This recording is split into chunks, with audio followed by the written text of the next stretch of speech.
माँ चंद्रघंटा। इनके मस्तक पर अर्धचंद्र है जो घंटे के आकार का दिखाई देता है, इसलिए इन्हें चंद्रघंटा कहा जाता है।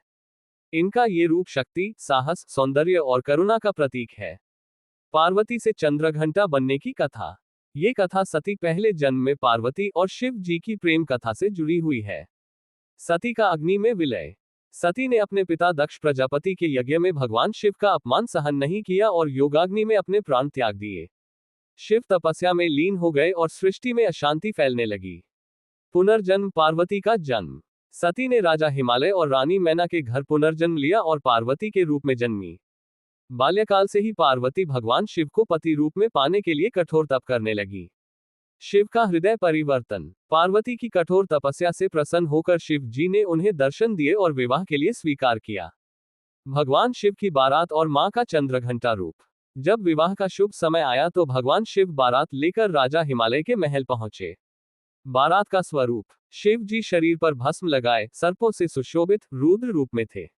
उनके साथ भूत, प्रेत, पिशाच, योगी और नाग भी बाराती बने हुए थे। ये दृश्य अत्यंत भयानक और अकल्पनीय था। मां मैना भयभीत। रानी मैना और अन्य स्त्रियां ये देख भयभीत हो उठी और मूर्छित हो गईं।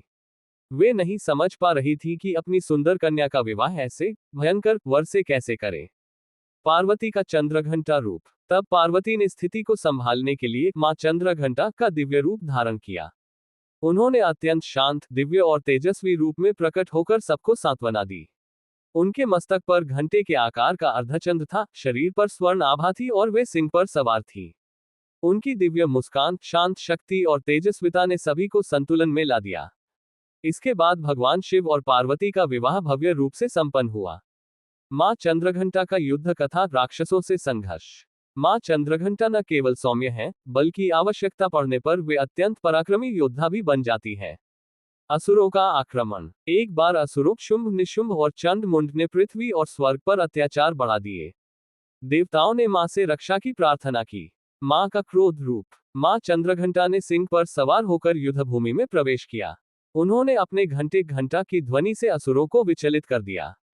वे 10 हाथों में अस्त्र शस्त्र धारण किए थी, त्रिशूल, गदा, धनुष, बाण, तलवार आदि। घंटे की ध्वनि से संपूर्ण दुष्ट शक्तियां भयभीत हो उठी और मां ने राक्षसों का अंत किया। मां चंद्रघंटा की पूजा का महत्व। पूजा करने से मिलते हैं भय से मुक्ति, अंदरूनी शक्ति और आत्मविश्वास, शारीरिक और मानसिक रोगों से राहत, विवाह संबंधी बाधाएं दूर होती हैं, मन, वाणी और कर्म में संतुलन आता है। मां चंद्रघंटा का स्वरूप। विशेषता विवरण। वाहन सिंह, रंग सुनहरा, मुद्रा सौम्य लेकिन युद्ध के लिए तत्पर, अस्त्र तलवार, त्रिशूल, गदा, धनुष, बाण आदि। प्रतीक घंटे के आकार का अर्धचंद्र।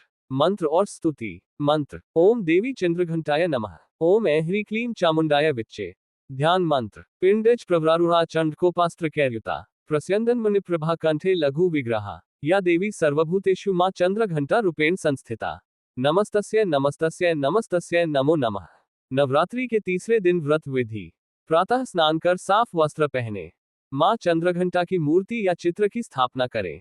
उन्हें दुर्गा सप्तशती अर्पित करें, सफेद फूल, केसर, दही, दूध आदि चढ़ाएं। आरती करें और ओम देवी चंद्रघंटाय नमः मंत्र का जाप करें। सीख क्या मिलती है इस कथा से? धैर्य और संयम से बड़ी समस्या हल होती है। आवश्यकता पड़ने पर स्त्री शक्ति असीम और अजेय हो सकती है। शिव पार्वती विवाह हमें ये सिखाता है कि असमानताओं के बावजूद प्रेम और समर्पण से जीवन संवर सकता है। निष्कर्ष। मां चंद्रघंटा का स्वरूप हमें भीतर की वीरता, शांति और सौंदर्य को जगाने की प्रेरणा देता है। वे हमें सिखाती हैं कि जब जीवन में डर और भ्रम हो, तब भीतर की शक्ति को पहचानो और दृढ़ता से सामना करो।